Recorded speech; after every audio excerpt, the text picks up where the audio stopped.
I'm trying to see how my son's BMW twin turbo V8 will stack up to the other guys that I raced the other day.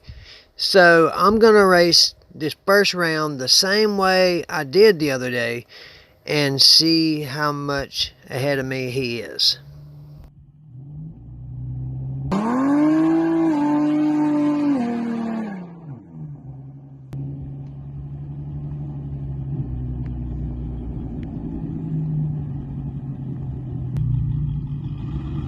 She actually scratched a gear. Listen to her.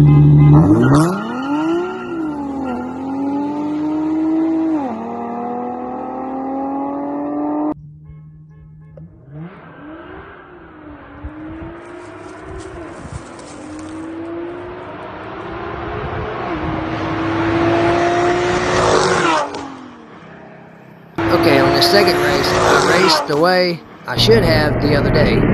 I done 2 burnouts, and it actually got a better hookup.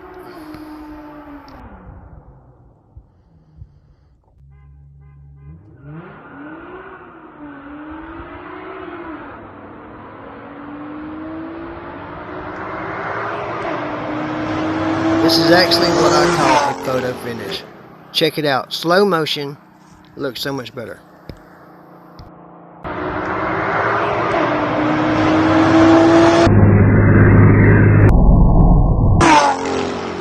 Yeah, this is how I normally race, so I will start back racing like this.